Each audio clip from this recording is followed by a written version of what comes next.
Ziglar. Inspiring true performance. Let me share with you a true story out of my notebook of life.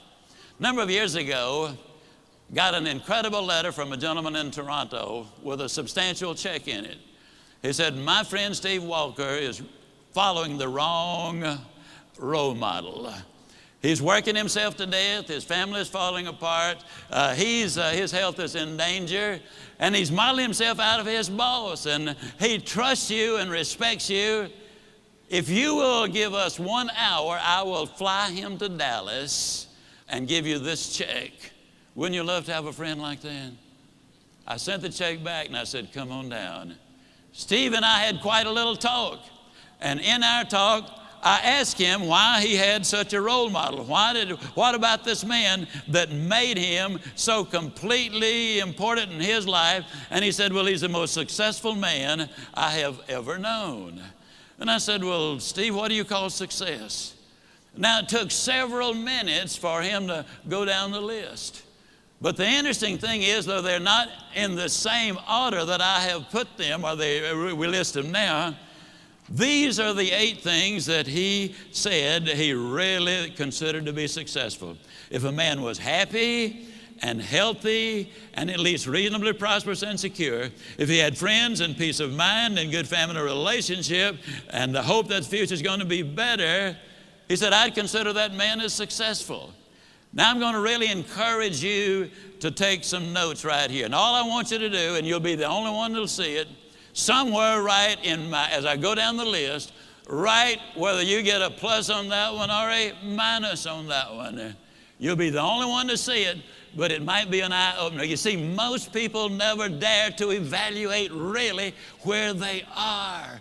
And you got to know where you are before you can really determine your chances of getting what you really want out of life. And so I said to Steve, I said, I understand that your boss is very important to you. You consider him to be successful. When he finally got through with the identification, as I said earlier, these were the 8 things that he said, I think that's important for success, to measure success. I said, well, Steve, let me ask you now, as far as happy is concerned, tell me, how happy is your boss? He said, oh, I don't think he's happy at all. I said, why not? He said, well, I've never heard him laugh, and he seldom smiles, and besides that, he's got ulcers. I said, well, do I give him a plus or a minus? He said, oh, you give him a minus. Please grade yourself as we go. This is so important for you. Then I said, that also tells me something about his health if he's got those ulcers. Do I give him a plus or a minus? He said, you give him a minus. I said, that also says something, Steve, about his peace of mind, because you don't get ulcers because of what you eat, but what's eating you. I said, do we give him a plus or a minus? He said, we give him a minus. I said, Steve, I've asked you one question about what success is, what balance is, what's important to you.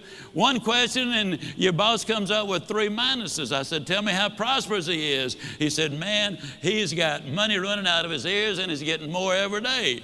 I said, we give him a plus on that one, don't we? He said, we sure do. I said, how secure is your boss? He said, well, he's as secure as money can make you.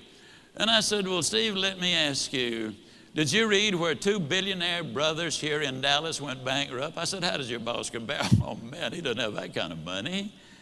Did you read where our ex-governor was worth $100 million at one point? He's now bankrupt. How does your boss compare? Oh, he doesn't have that kind of money. Now, understand, Steve equated security with corporate position and bucks in the bank. So I said, well, Steve, let me ask you, would we give your boss a plus or a minus or just a question mark on that? He said, let's be generous and give him a question mark. I said, how many friends does your boss have? I hope you're marking these for you. How many friends, real friends, does your boss have? He said, I don't think he's got any. I'm not his friend. I just happen to admire the guy. To tell you the truth, he's somewhat of a jerk. And I said, okay, we give him a minus on that one. I said, tell me about his family. And he said, well, his wife's divorcing him. Well, that one's easy to answer.